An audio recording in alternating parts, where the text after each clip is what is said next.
Energy.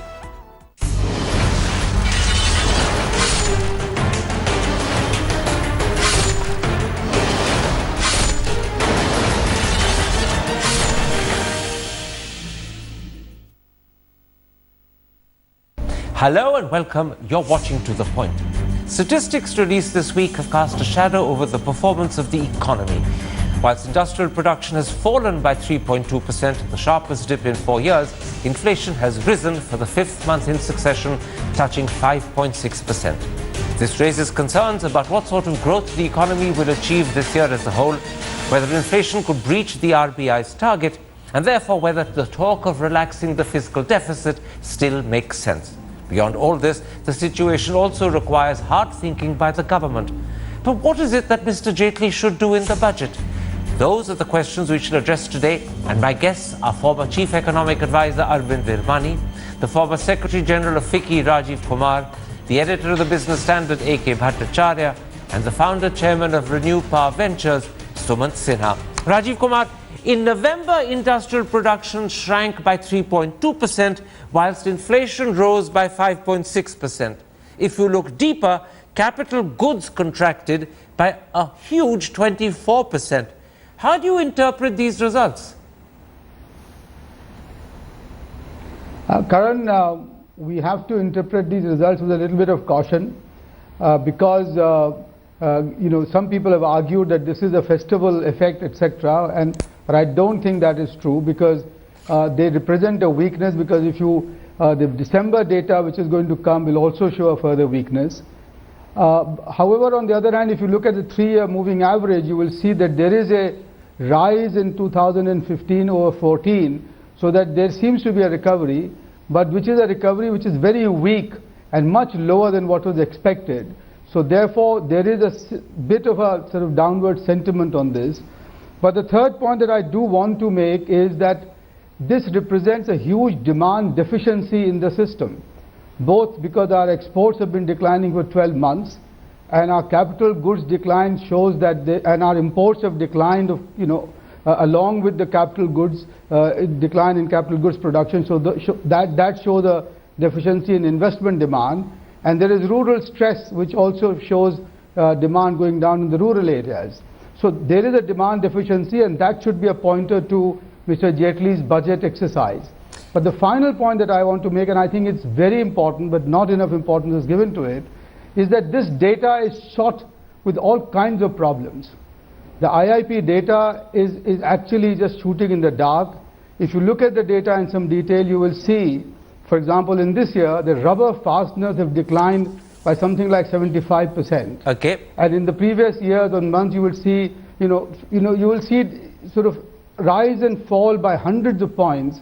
So that I think the one thing that Mr. Jaitley must do in this budget is to announce a huge program, a real program with resources of improving our data in this economy, because otherwise policy making is really shooting in the dark. Mr. Virmani, the explanation given by the Chief Economic Advisor, your successor in that job, Arvind Subramanian, is that industrial production is affected firstly by the fact Diwali fell in November, as a result of which there were fewer working days, and secondly by the impact of the Chennai floods. Now, you've just heard Mr. Rajiv Kumar express concern that this is not really a sufficient explanation. Do you agree with Mr. Kumar that there are more factors behind this, and simply pinning it on the festival dates or the Chennai floods is an inadequate explanation? So, the monthly numbers I never took very seriously as Chief Economic Advisor or even before that. What you have to see is the overall trend. And one simple way to do that is to take 2 or 3 months together. The festival explanation is only partially correct. It is partially correct, but you can easily deal with it by taking 2-month average. Now, if you do that, you are still getting a decline in the IIP for capital goods, and that's disturbing because the previous roughly 9 months or so, there was a clear uptrend in the capital good production. So that has kind of been put into doubt, but I would wait for at least a couple of months more data to understand what is going on the capital goods front. Capital goods, including GDP from investment, was actually picking up very gradually, and so that is the worry as far as I am concerned, whether this reflects a break in that trend. You know, the interesting thing, Mr. Bhattacharya, is that on the other hand, cumulative industrial production for the April-November period of 2015 is 3.9% compared to just 2.5% for the previous year. Similarly, cumulative manufacturing growth for the April-November period is 3.9 compared to 1.5% a year ago. How reassuring is that? Well, the best way to judge whether that cumulative figure is tallying with the kind of recovery that we are talking about would be from the real sector data, which is the corporate sector's performance. And if you look at the corporate sector's performance in the first half of this financial year, which is April to September, the 2 quarters result, that will tell you that 2,500 manufacturing companies have clocked a sales growth of 0% and a profit of 1%. Now, if you look at that data, you realize that we are indeed getting into a situation where there is no demand buoyancy in the economy. So you have these data, cumulative data, don't give me any comfort. On the contrary, if you look at the capital goods sector's performance and you look at the corporate sector's performance and weave into that the way the export sector have performed in the last 12 months, where month on month there has been a consecutive 12-month decline, you get a scenario in which sustaining this growth beyond what the government is projecting at 7% will be very, very difficult. So I am not at all enthused by this cumulative number, because the real sector data give you a different story. Now, Suman Sinha, overall growth for the first 6 months of this year was just 7.2%, and as a result of that, the government has substantially reduced its budget expectation of growth, which was well over 8%, to just 7.5%. But now, when you look at the trends that are emerging, do you think the overall figure for the end of the year will be even lower than 7.5 and perhaps very close to last year's figure of 7.3? Well, Karan, whether it's 7.3 or 7.5, I think, is really not that different from each other. I think the bigger issue is, you use the word just to preface a number of 7.2. Given what's happening in the world at large today, 7.2 still, or 7.3 or 7.5, still does put us as probably the fastest growing economy in the world. But while that is really what the numbers tell us, I don't think that any of us really have the confidence and the comfort of having a very healthy economy behind us. And in the general sense, from what you're hearing from all the economists saying, from what I hear my colleagues in the corporate world saying, is that at this point in time, the overall situation is that growth is really not happening at a very rapid level, if at all.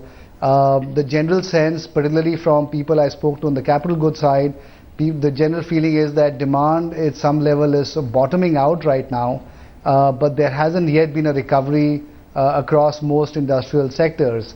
I get that same feedback from people in the who are in the consumer products area, certainly from people in the infrastructure area, construction. So in a wide variety of sectors at this point, I think the general feeling is one of very muted expectations right now, on the back of a general hope that things will begin to pick up at some point in the future.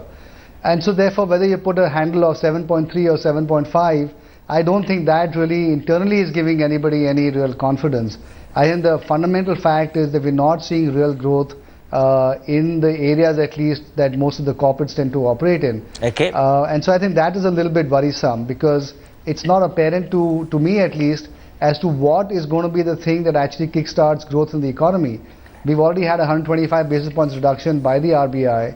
That has not really been passed on to into the broader economy through the banks as yet, and that's partly because the banks are sitting on massive NPAs, and that problem has not yet been fully recognized. Rajiv and Kumar, so therefore banks are going to continue to be very shy about lending. Rajiv Kumar, let's speak briefly, specifically about inflation.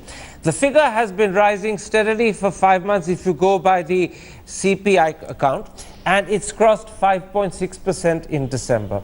With just 3 months left for the financial year, are you worried that inflation could continue to creep up and possibly breach the RBI's target of 6%, or is that at least one problem that's unlikely to happen?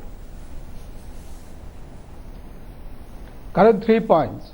One, that I don't think the inflation will breach the RBI target, and I'm not really concerned about that at all, and neither should RBI be, because the WPI is very firmly still in the negative territory. Two, that we just talked about, Ashok did and I did earlier, about demand deficiency in the system. Therefore, a price rise which is accompanied with demand deficiency is not at all amenable to monetary policy instruments. So the RBI is pretty much helpless to do nothing at all, because if there is demand deficiency and it even thinks of raising interest rates to meet its inflation target, it will be disaster. And the third point that I want to make is that this price rise, if you notice, is because of the food inflation. The core inflation is still about 4.7%. Food prices have risen again by 6.5%, within which prices have risen by 45%. Now the question is that this demand pull, if this is not a cost push inflation, then I don't know what else would be. Okay. And at the same time, I notice in the agricultural sector that paddy prices and potato prices are down for the farmers, but not in the market. So there are huge structural problems in the food supply side which the government should tackle, rather than look to RBI for addressing the current situation, which I think essentially is a deflationary situation and not an inflationary situation. Mr. Vidmani, how worried are you in particular by the overall inflation figure for food? If you go by the CPI, food inflation is 6.4%. If you go by the wholesale, it's crossed 8%, nearly to 8.2%. Now, with the Kharif crop and the harvest suffering with monsoon and with Rabi sowing lower than last year, is food inflation becoming a key concern? And secondly, does that limit the RBI scope for rate cuts? Well, I'm very worried about inflation, but not for the reason that you mentioned. I am worried because I'm afraid the RBI may misread it. Because as I have been saying for the last 18 months to 2 years, the inflation over the last year and a half is down dramatically, and what that means is that the interest rates, the real interest rates, which are what all the monetarists who are so concerned about monetary policy will tell you is the real thing to watch. So as far as the forecast is concerned, I asserted in the meetings that the inflation rate was most likely to be between 4.5 to 5.5% at the end of this year, and I'm sure that will happen. Part of the reason for this slight bump in food inflation is seasonal factors, which will disappear over the next 2 months. So as far as inflation per se is concerned, one is completely confident that it will be well below the target. As Rajiv also pointed out, I think the greater danger is that the food, by the way, we have evidence that the food price actually does eventually translate into general inflation, but right now the core inflation is well under control, and the food inflation because of seasonality factors will actually come down. That doesn't take away from the fundamental problem that we still need reforms of agricultural sector, which are much too slow, and much more needs to be done on that. Mr. Bhattacharya, in these circumstances, how do you view the debate over whether the government should relax its fiscal deficit target for next year, which is at the moment set at 3.5%? Recently, I know you've written that the government would be well advised to stick with the 3.5% target, but now with the recent results coming out, Is there room or an occasion to rethink? Well, as you know, I'm a fiscal fundamentalist in that sense, and I don't think the government has any luxury, so to say, to play around with its own fiscal deficit reduction plan. I do believe that fiscal consolidation is a path that this government must follow, and I think there has been many occasions, at least thrice in the recent last 5 years, where finance ministers have pressed the pause button on fiscal reduction plan. And I don't think it has helped matters, because after all, the fiscal deficit reduction plan also has an important element of debt dynamics attached to it. And I think the government's responsibility should always be to make sure that fiscal deficit reduction plan remains intact. Now, if you do not follow the fiscal consolidation plan, it does contribute to the inflationary spiral, and you have to recognize that element as well. And most importantly, if you have, if you stay away from the fiscal consolidation path, you have to first convince the nation, the people, and also your other the stakeholders in the system that the extra money that is being spent, it has to be spent on capital side. So we are still not back to 16% of 2007, which is the pre-financial meltdown figure. So and I think there is need for capital expenditure, but there is no scope for fiscal consolidation path to be strayed from. So, as an industrialist who's very concerned and conscious of the fact that private sector investment simply isn't picking up, and the only alternative, therefore, is government investment, do you believe the way to increase government investment is by relaxing the fiscal deficit, or do you think the government would be better advised to do it by stepping up disinvestment and through better targeting of things like kerosene subsidies through the Aadhaar mechanism? Well, I think, Karan, in some ways you've answered that question yourself. I don't think any of us would be in favor of the government increasing its budget deficit, and then, as Mr. Bhattacharya was saying, spending it on let's say, careless items. I think the government can step up expenditure through the public sector units, which they're trying to do. They can certainly improve the functioning of the public sector. Certainly organizations like the railways and so on, for example, offer huge opportunity for cost savings, improvement in efficiencies, and generating funds thereby, and using those then to invest further, and thereby getting the investment cycle to pick up again. I think if the government has to spend some money from the budget, the best place probably would be to recapitalize some of the banks and address the credit issues that are facing some of the banking system. So I think all in all, I would say certainly government should not spend more on things like subsidies. If they can save money from there through better targeting and then use it very judiciously to invest in the most sort of highly leveraged activities such as lending, that probably will give the biggest bang for the buck. And number three, use the public sector to spend more. But I think, having said all of that, I think the government also needs to work a lot harder to resolve issues in a certain, in various sectors, and really try to get the private sector to invest again. And there are two components to that. One obviously is to get more FDI to come in, get foreign investors to come into India, and that is something the government has been, obviously trying very heavily. And I think even all of this thing around Startup India, around the Prime Minister going overseas and inviting, personally himself, a lot of companies to come into India, all of that is happening. But I think there has to be more encouragement for local investors, for local industry, to also have a more conducive environment to invest more. Then that is really where the bulk of the investment has to come from. Very quickly, before I take a break and ask my panelists what they think, therefore, the finance minister should do when he announces his budget on the 29th of February. I'm coming to you, in fact, Mr. Kumar. Very quickly, on this question of the fiscal deficit, speaking as an economist and a former Secretary General of FICCI, what's your position? Relax the fiscal deficit or stick to it, as Mr. Bhattacharya says? I'm afraid, I think you will appreciate the fact that for at least on this issue, the economists don't agree. I would beg to disagree with Ashok. I think this fiscal obsession is not right at this point of time. I don't know where the 3% of fiscal deficit target has come from. It was adopted from the Maastricht Treaty, which may not be useful for us.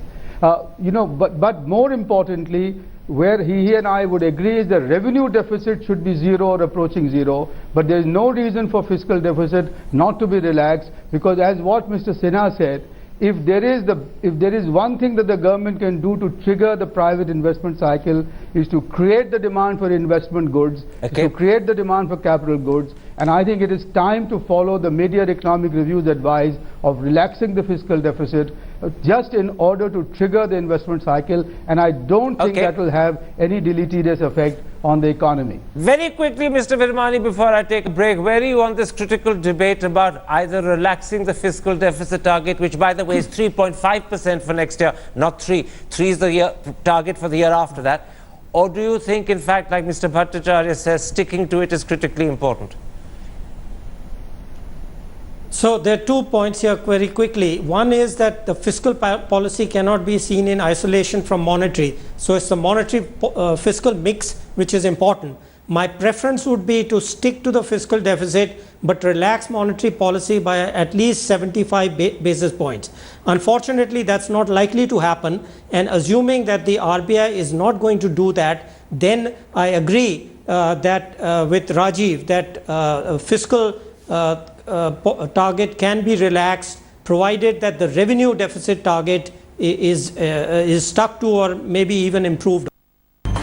Welcome back. You're watching To The Point, and we're discussing the state of the economy. And we turn now to that critical question: what are the steps that the panel believes the finance minister must consider as he prepares his budget for the year? Let me start with you, Mr. Sinha. If Mr. Jaitley were to come and ask you what's your advice about things he needs to do, what would be the top 3 that you would recommend to him?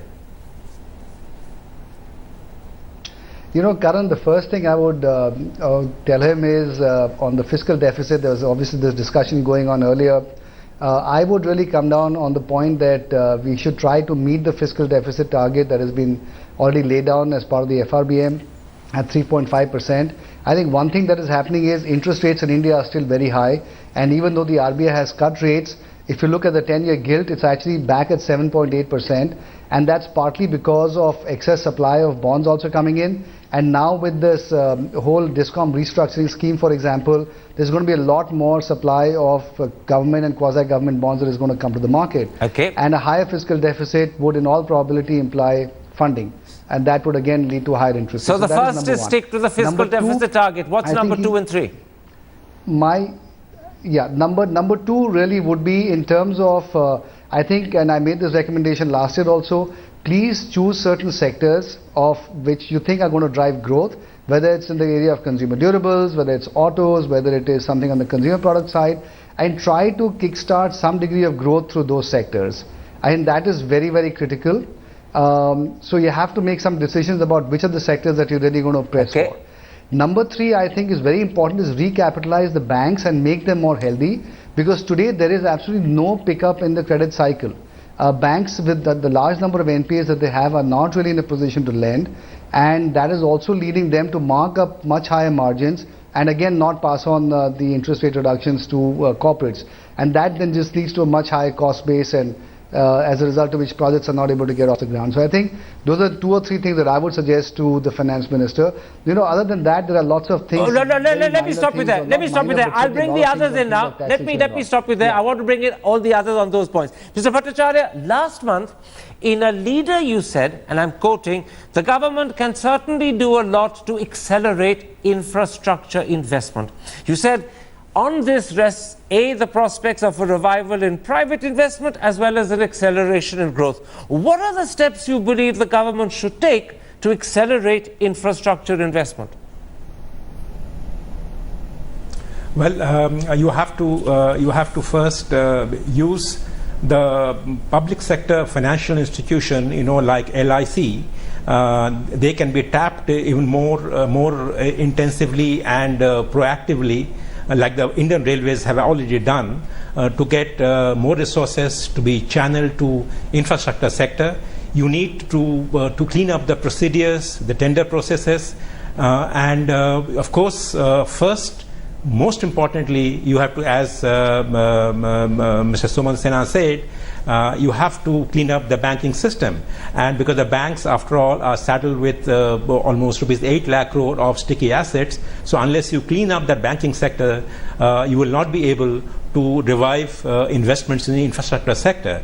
Having said that, let me also add that along with the fiscal consolidation, you cannot underestimate the role that tax reform going to play in the next budget, because the finance minister has already promised that he will cut down the corporation tax rate and will phase out exemptions. And my fear is that he may cut down the corporation tax rate but may not be able to touch the exemptions. And I think that will be suicidal, because the phasing out of exemptions should go along hand in hand with a cut in the corporation tax rate. And finally, I would say that the government must give privatization a big push, and subsidies reform, which rode largely on oil prices coming down this year, must move on to the food sector subsidies, because remember that out of 2.4 lakh crore of subsidies, almost 1.4 lakh crore of rupees of subsidies go towards food. So therefore, next budget should lay out a roadmap for how to tackle the subsidies on the food sector. Now, Mr. Virmani, Mr. Jaitley has already said that one of his declared focuses and priorities for next year's budget, for this year's budget, will be investment in agriculture. And no one really would seriously disagree, because 60% of India lives and works in the rural sector. But what are the sort of things within agriculture or within irrigation that he should focus on in particular?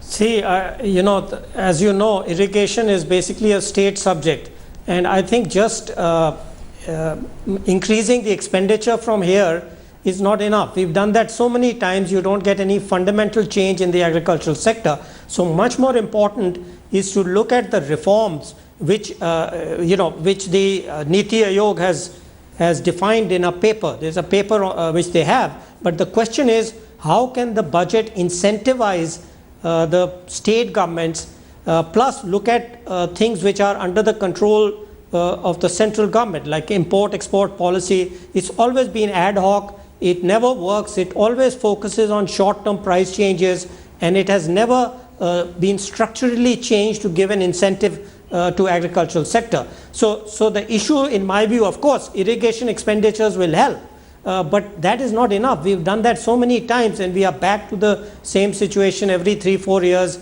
when the drought comes, or when the prices again start increasing.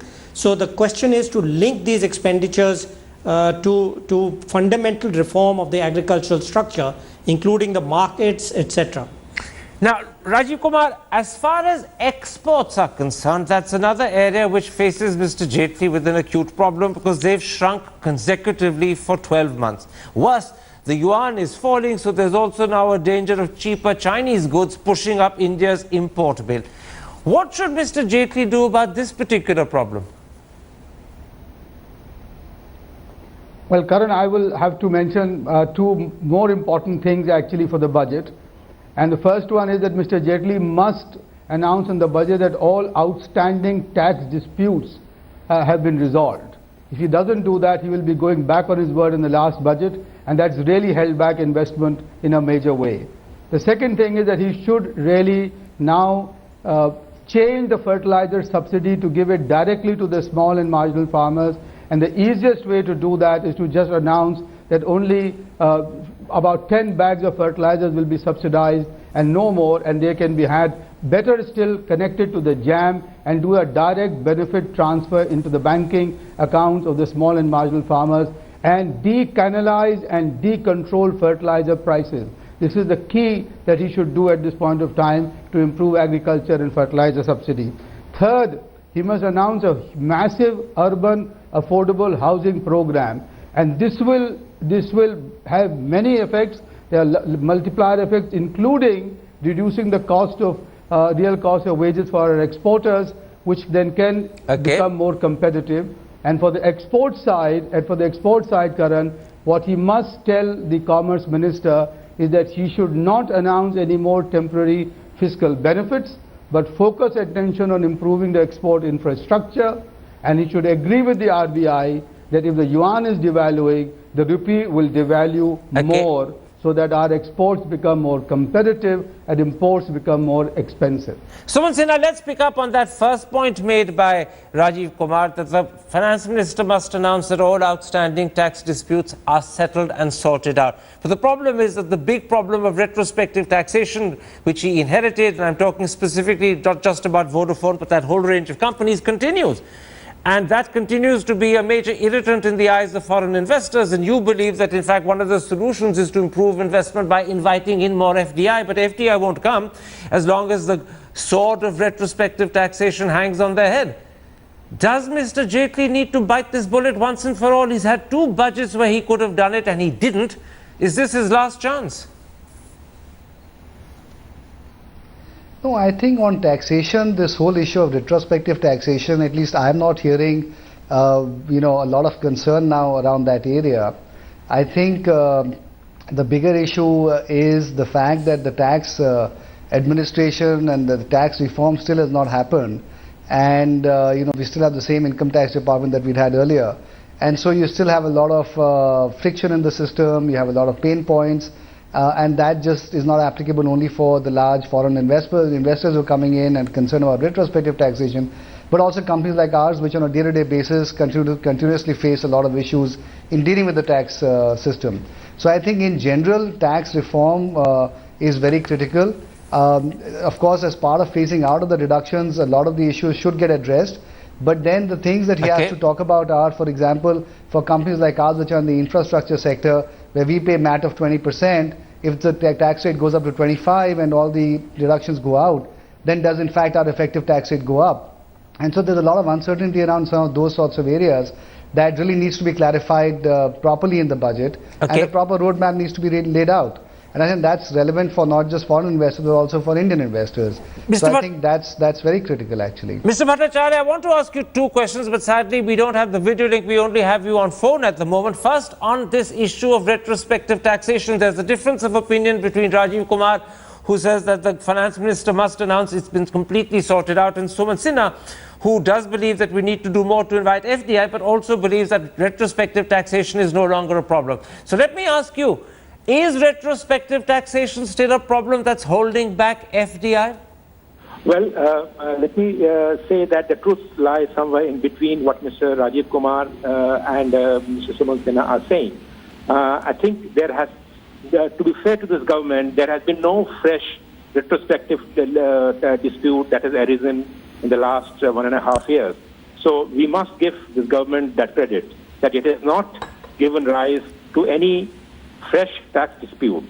But where it has failed is it has not been able to close the old cases as expeditiously as it was expected to do.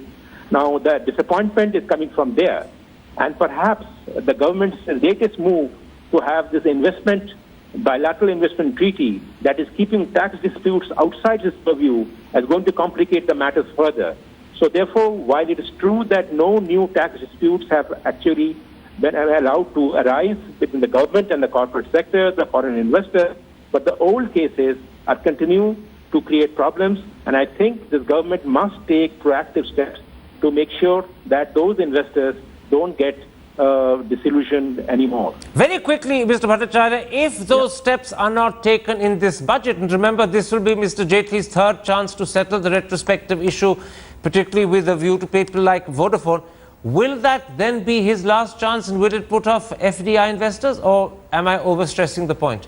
I don't think FDI investment will completely be turned away, because if Mr. Jaitley cannot announce on the floor of Parliament that these disputes are over, I don't think he can possibly do it, because please remember, this is a parliamentary act and this law will take its own course. And I think it is important for the government, and the government has already done that, I understand, has explained these to these corporate entities from abroad, that there is a process to be followed and they have to go through that system. Okay. And I think that communication is important, which I believe that job has been done. Rajiv Kumar, what about reforms that we've talked about literally for ages but haven't materialized? I mean, GST, land acquisition, and now you can probably add the real estate bill to that as well. At the moment, there's no certainty whether they'll happen or when they'll happen. To what extent is that now a problem that's affecting investor confidence both at home and abroad, and therefore the economy and growth? Karan, these are all very important reforms, the GST and the land acquisition bill, and I think the real estate bill, I'm not very sure whether this regulator that they are proposing is the best idea at the moment in the real estate sector. But you know, a lot can be done to trigger and improve investor confidence. I think too much is being made of these two bills as if the whole world and the entire thing depends upon them. I don't agree with that. The Indian economy had clocked 9% for several years despite not having the GST, despite having the same old land acquisition bill. So I think we should get on with it and do what we can do while trying to get the others in line as well. And I think here I must sort of emphasize the point that I hope this time the tax inspectors and the tax commissioners have not been given their quarterly or annual targets to make, and instead they have been given a target to expanding the tax base, which is far more important, because it is these annual targets which create the problems for domestic investors, and that needs to be given up. And there are several such steps that Mr. Jaitley can take without continuing to bank upon GST and the land acquisition. Very quickly, Mr. Virmani, because we're running out of time, how much support will Mr. Jaitley expect from the international economy, which clearly at the moment is not looking good? I mean, even though the US economy is growing, China's growth is shrinking, Europe at best is stagnant, and so internationally, other than falling oil and commodity prices, the situation doesn't look very encouraging. So how much support can he expect from there? Before I do that, just 2 points. One, there is a commercial disputes bill which sets up special procedures in high courts, etc. So this is relevant to your previous question where people were saying nothing is being done. And something actually has been done which could change. Secondly, second one is on real estate, actually a missed opportunity, because one of the critical problems in ease of doing business is on the real estate permissions, etc. If he had put some reforms of that into that real estate bill, that would have been good. Anyway, leaving that aside, to come to the external sector, I have made this point over the last 6 months or more that people have neglected the negative effects. You know, most of us, and this is changing now, we have focused on the positives, which is the oil price decline, which has a positive effect on so much of our macroeconomy. But there is also the negative effect of demand. There is an excess supply of almost all commodities, or almost every commodity in the world today, partly because China keeps investing in these sectors and keeps on the excess production, huge losses. So that negative factor is where much of the demand depression is coming from to our economy in the metals, minings and other sectors. I need to speed you up, where the countries which will progress, so where we will progress is we have to focus on those sectors which are less connected to the international economy, which are relatively non-tradables, which are differentiated products and domestic services and goods, which includes automobiles, which includes the entire service sector. You may have seen the data. We're running out of time, Mr. Virmani. You need to wind up. Railways, and international flights has been growing by, I mean, domestic flights by 30%. So we have to find those policy levers which will encourage this part of the sector so the gains remain within the economy. All right, gentlemen, we're going to have to leave it there. My apologies for speeding you up at the end, Mr. Virmani, but we are right out of time. My thanks to all my guests for joining me, and if you have been, thanks for watching. Goodbye. Good night. Okay, now we will shift tracks. We'll just move on from all the political news from the national capital, and let's just talk about a college in Delhi, SRCC. It's a noted college. So, guys, do you know why he's Kukkara Kamalda? Because he's a Delhi boy.